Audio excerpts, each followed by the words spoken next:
श्री गणेशाय नमः।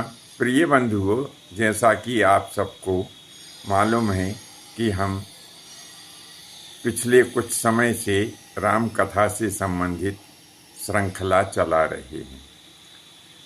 आज भी हम आपको राम कथा ही सुनाएंगे। प्रसंग है कि जब दादाजी ने अशोक वाटिका को उजाड़ दिया तो रावण का पुत्र जो अक्षय कुमार था वो हनुमान जी महाराज को पकड़ने आया। लीला ही लीला में हनुमान जी महाराज ने अक्षय कुमार को जो है वीर गति प्रदान कर दी। फिर इंद्रजित आया। इंद्रजित ने भी बड़ा भयानक युद्ध किया, लेकिन दादाजी के सामने कहाँ किसकी चलती है। तो इंद्रजित ने ब्रह्मफास चलाया और उस ब्रह्मफास में दादाजी स्वयं ही बंध गए हैं। ब्रह्मफास में इतनी शक्ति कहाँ थी कि वह हनुमान जी को बांध लेता। दादाजी स्वयं उस ब्रह्मफास में बंधे हैं। अब इंद्रजित हनुमान जी को लेकर के और रावण की सभा में आ गया। वहाँ पर राक्षसों ने अनेक प्रकार से हनुमान जी महाराज का अपमान किया। तो सेवक के लिए क्या मान और क्या अपमान। सेवक को तो स्वामी का कार्य साधना ही उसका सच्चा मान होता है। हनुमान जी चुपचाप सब सहन करते रहे और मन में विचार करते रहे कि अभी जो कुछ करना हो वो कर लो, फिर मैं तुम्हें और बाकी काम करने के लिए फिर मौका नहीं दूंगा। तो रावण ने अपने सभासदों से कहा कि इस दुष्ट कपि का वध कर दिया जाए। तो बहुत से सोभट उठे एक साथ में ही। उसी समय विभीषण आ गए। तो विभीषण कहने लगे कि लंकेश सुनो, शास्त्र के अनुसार दूत का वध नहीं किया जाता है। अब यदि इस कपि के ऊपर आपको अत्यधिक क्रोध आ ही रहा है तो ऐसा करो कि इसे कोई दंड दे दो। तब तो रावण कहने लगा कि कपि की ममता पूंछ पर और सब ही कहूँ समझाए, तेल बोर पट बांध पुनी कि पावक देहु लगाए। कपि की ममता पूंछ पर होती है। हे सभासदों सुनो, व्यवस्था ऐसी करो कि इस कपि की पूंछ के ऊपर वस्त्र लपेट दो और तेल भी डाल दो और आग लगा दो। फिर पूंछहीन यह वानर जाकर के कहेगा अपने स्वामी से कि मेरी पूंछ तो रावण यानी लंकेश ने रख ली, अब आप जो उचित कार्य हो वह करें। तो पूंछ लगा दी। पूंछ में जो है वे राक्षस लोग दौड़ दौड़ के वस्त्र लाने लगे और वो वस्त्र तेल में भिगो भिगो करके हनुमान जी महाराज की पूंछ से लपेटने लगे। हनुमान जी महाराज ने भी लीला कर दी कि रहा न नगर वसन घृत तेला, बाड़ी पूंछ कीन कपि खेला। नगर में कोई वस्त्र नहीं रहा। बर्तनों में जितना तेल था वह सारा तेल समाप्त हो गया।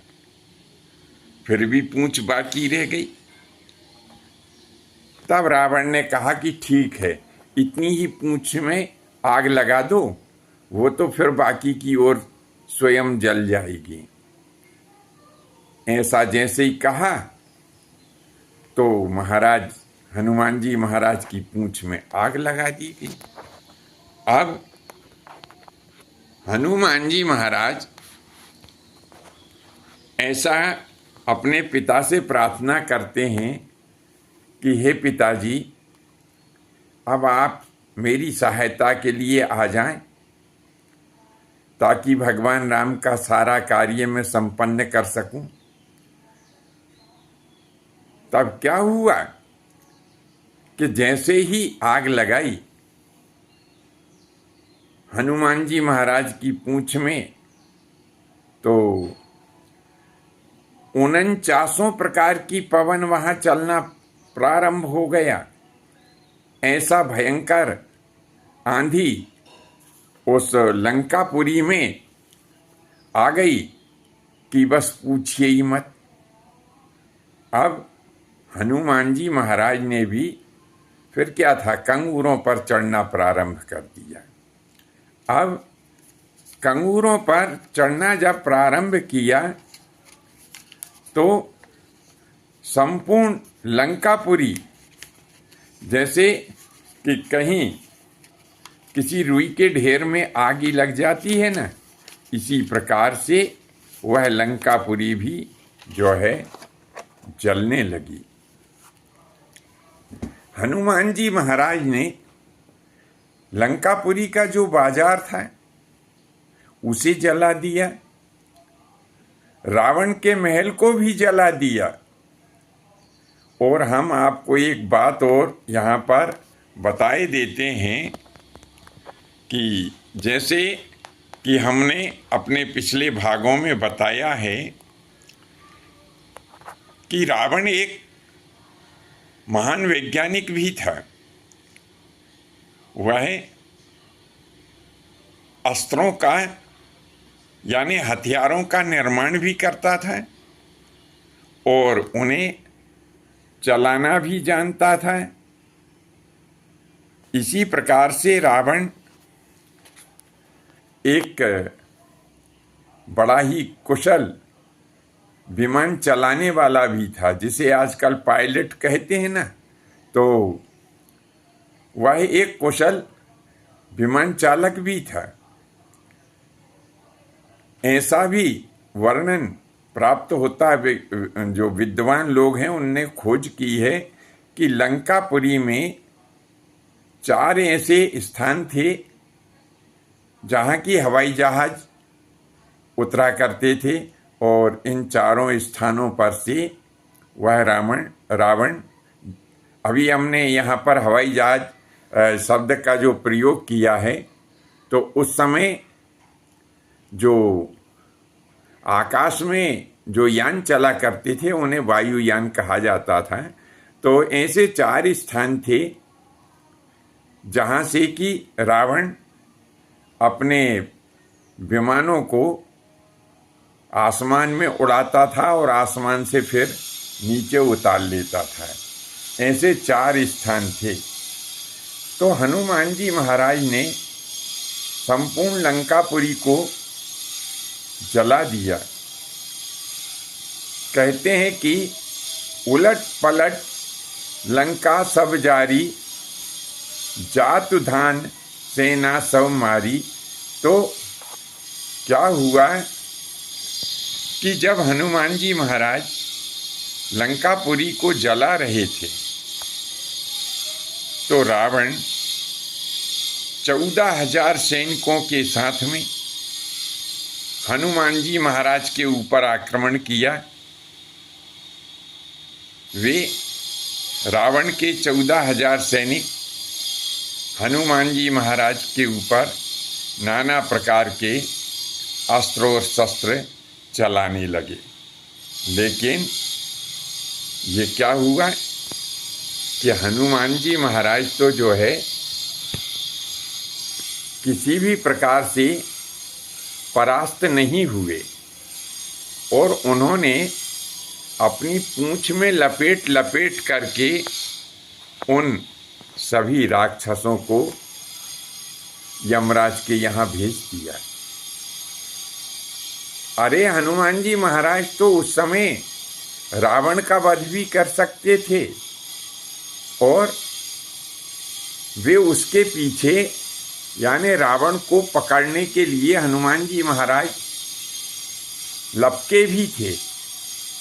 लेकिन फिर उन्हें ध्यान आ गया कि अरे इस दुष्ट का प्राणांत तो भगवान श्री रामचंद्र जी महाराज के हाथों होना है, तो जो काम मेरे स्वामी को करना है वह काम करना मुझे उचित नहीं है।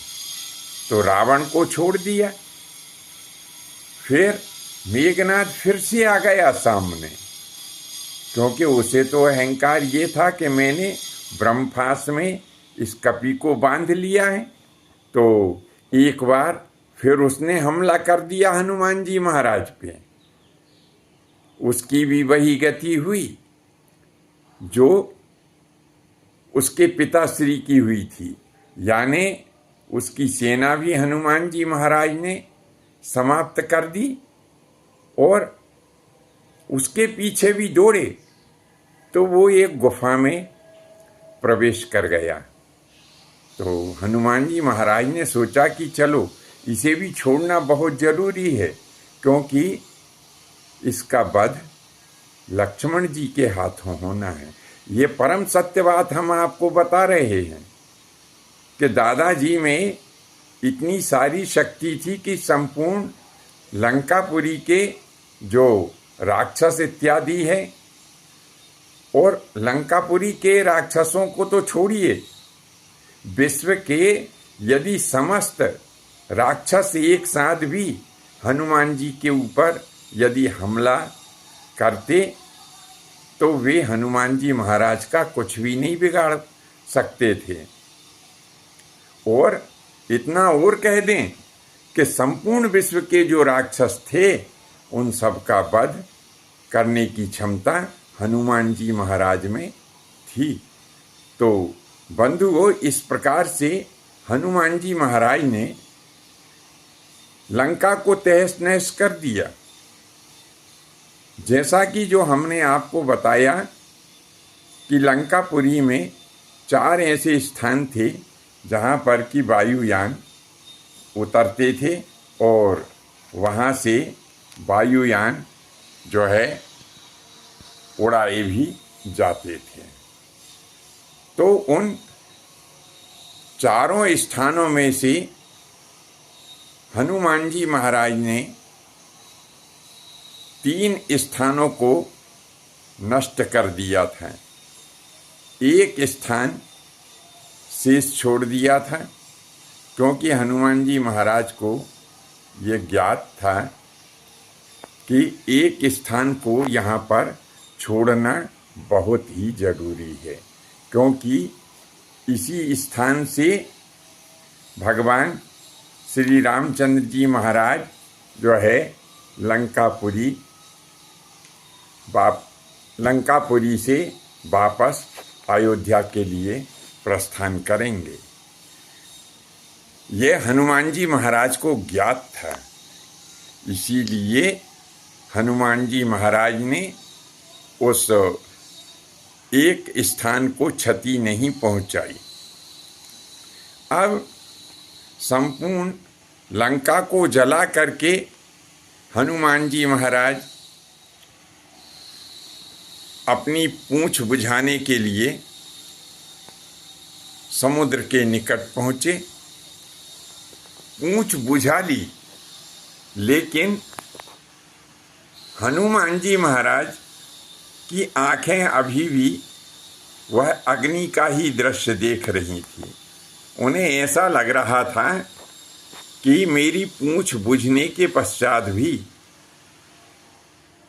इस लंकापुरी में अभी भी अग्नि व्याप्त है। दादाजी को बड़ी चिंता हुई, मैंने ये क्या कर दिया। अरे मैंने लंका को क्यों जलाया, लंका जलाने के पीछे माता सीता भी इसमें जल गई। अरे मैं तो बड़ा पापी हूँ, स्वामी का कार्य करने आया था, मैंने तो सारा कार्य ही बिगाड़ दिया। अब जैसे ही माता सीता के अग्नि में जलने की सूचना राम को प्राप्त होगी तो फिर भगवान राम इस लोक में नहीं रहेंगे। जब भगवान श्री राम इस लोक में नहीं रहेंगे तो लक्ष्मण, भरत और शत्रुघ्न भी इस लोक में नहीं रहेंगे। और जब ये चारों भाई यहाँ पर नहीं रहेंगे तब क्या होगा कि माता कौशल्या भी अपने शरीर को छोड़ देंगी। और जब माता कौशल्या अपने शरीर को छोड़ देंगी तो जो कौशलपुरवासी प्रजाजन हैं वे भी अपने शरीर को नहीं रख पाएंगे, वे भी अपने शरीर को छोड़ देंगे। इसी प्रकार से जो अयोध्यापुरी और जो अयोध्यापुरी का जितना राज्य है वहाँ तक की भी प्रजा अपने शरीर को फिर धारण नहीं रख पाएंगे, छोड़ देंगे। इसी प्रकार से लक्ष्मण जी की पत्नी उर्मिला और भरत जी की पत्नी मांडवी और शत्रुघ्न जी की पत्नी श्रुतकीर्ति ये भी अपने शरीर को धारण नहीं रख पाएंगी।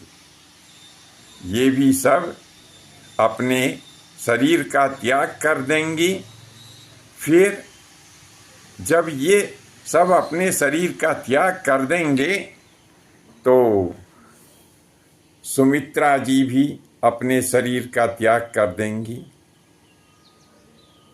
और जब सुमित्रा जी अपने शरीर का त्याग कर देंगी तो उनके परिवार वाले भी अपने शरीर का त्याग कर देंगे, यानी जो उनके मायके वाले हैं वे भी अपने शरीर का त्याग कर देंगे। इसी प्रकार से जब भरत अपने शरीर का त्याग कर देंगे तो भरत जी की माता कैकेयी भी अपने शरीर को नहीं रख पाएंगी, वे भी अपने शरीर का त्याग कर देंगी। और जब माता कैकेयी अपने शरीर का त्याग कर देंगी तो जो कैकेयी नरेश है वे भी अपने शरीर का त्याग कर देंगे। और जब कैकेयी नरेश अपने शरीर का त्याग कर देंगे तो वहाँ की प्रजा भी अपने शरीर को नहीं रख पाएंगी। इसी प्रकार मिथिलापुरी के जो महाराज जनक हैं वे भी अपनी पत्नी के साथ शरीर का त्याग कर देंगे। तो इस प्रकार से तो यह संपूर्ण विश्व ही जो है नहीं रह पाएगा। पृथ्वी के ऊपर असमय ही प्रलय उपस्थित हो जाएगा और इन सब का कारण बनूंगा मैं। अब क्या करना चाहिए? तो हनुमान जी महाराज ने कहा कि अरे अब मेरे को मेरा प्राणांत कर देना चाहिए। ऐसा मन में विचार करके और हनुमान जी महाराज अपनी पूंछ को अपने गले में लपेटने लगे। उसी समय आकाशवाणी हुई कि अरे हनुमान, ये तुम क्या कर रहे हो? सीता नहीं जली है, जाके अशोक वाटिका में मिलो और देख के आओ। हनुमान जी महाराज को आकाशवाणी के शब्दों के ऊपर भरोसा हुआ और वे अशोक वाटिका में गए तो माता को सकुशल वहाँ पर पाया, दंडवत प्रणाम किया फिर कहने लगे हनुमान जी महाराज माता सीता से, कैसे कि माते मोए दीजे कछु चीन्हा, जैसे रघुनायक मोहि दीना। तब माता कोई ऐसी मेरे को चिन्हारी तो दे दो, कोई पहचान दे दो जो मैं भगवान राम को दिखा दूंगा। जैसे भगवान राम ने मुद्रिका दी, आप भी कुछ दे दो। तो माता ने चूड़ामणि दी। अब कहीं कहीं ऐसा आता है चूड़ामणि, और कहीं कहीं पर ऐसा भी आता है कि सिर के केशों में लगाने वाला एक आभूषण। अब जो भी हो, पहचान दे दी अपनी कि जाओ रघुनाथ जी महाराज को हमारा दंडवत कहना। ऐसा कहते हुए अब हनुमान जी महाराज आकाश मार्ग से फिर वापस पंपापुर के लिए चल दिए। हनुमान जी महाराज ने संपूर्ण समुद्र लांघ लिया, इस पार आ गए। लेकिन हनुमान जी महाराज के मन में शंका, हनुमान जी महाराज के मन में अहंकार आ गया। मैंने 100 योजन का समुद्र लांघ लिया, मैंने सीता जी की खोज की और मैंने संपूर्ण लंकापुरी को जो है अग्नि के हवाले कर दिया। ऐसा अहंकार आया। अहंकार जब आया तो क्या हुआ, भगवान ने माया रची। भगवान एक साधु का वेश धारण करके और मार्ग में एक आश्रम निर्मित करते हैं। वहाँ पर हनुमान जी महाराज पहुँचे और जलपान की याचना की। तो वह साधु महाराज हनुमान जी से पूछने लगे, कहाँ से आ रहे हो और कौन हो तुम? तब हनुमान जी महाराज सागर्भ कहते हैं कि मैं रामदूत हूँ, मैं लंकापुरी से आ रहा हूँ सीता जी की खोज करके। तो साधु महाराज हंस के कहने लगे, वहाँ पर क्या क्या किया तुमने? तो कहने लगे, मैंने वहाँ पर अशोक वाटिका उजाड़ दी। हाँ, अशोक वाटिका उजाड़ दी, बहुत सारे राक्षसों को भी मार डाला और लंकापुरी को अग्नि के हवाले कर दिया। तो वह साधु महाराज कहने लगे कि कोई निशानी है जो तुम सीता जी की खबर लेने के लिए गए? तो कुछ निशानी दी सीता जी ने। तो जो निशानी सीता जी ने हनुमान जी को दी थी, वही निशानी जो है वह साधु महाराज को हनुमान जी ने दिखाई। तब साधु महाराज कहने लगे कि निश्चित ही तुमने सीता जी की खोज की है। अब एक काम करो, वो हमारा कमंडल है, उसमें से तुम जलपान कर लो। जब हनुमान जी महाराज उस कमंडल के पास में पहुँचे तो उन्होंने क्या देखा कि उस कमंडल में ठीक बहुत सारी वैसी ही मुद्रिकाएं पड़ी हुई हैं जो कि रामचंद्र जी महाराज ने हनुमान जी महाराज को दी थी सीता जी को पहचान के लिए कि जाओ ये मुद्रिका ले जाओ और पहचान स्वरूप सीता जी को दे देना। उन मुद्रिकाओं को देख करके हनुमान जी को बड़ा विस्मय हुआ। तो हनुमान जी महाराज कहने लगे कि हे साधु महाराज, इसमें ये बहुत सारी मुद्रिकाएं कहाँ से आई हैं? तब साधु महाराज कहने लगे कि कमंडल हमारे पास में उठा लाओ। हनुमान जी महाराज कमंडल को उठा करके साधु महाराज के पास में ले आए। तब साधु महाराज कहते हैं कि वत्स, मैं अनंत युगों से यहाँ पर जो है बैठा हूँ और तपस्या कर रहा हूँ। प्रत्येक महायुग में एक सतयुग आता है और प्रत्येक सतयुग में राम अवतार भी होता है, रावण भी जो है जन्म लेता है, और हनुमान भी अवतार लेते हैं। प्रत्येक महायुग के अंतर्गत जो सतयुग होता है उसमें हनुमान ही सीता की खोज करने के लिए मुद्रिका लेकर के जाते हैं और वह पहचान स्वरूप मुद्रिका सीता जी को समर्पित कर देते हैं।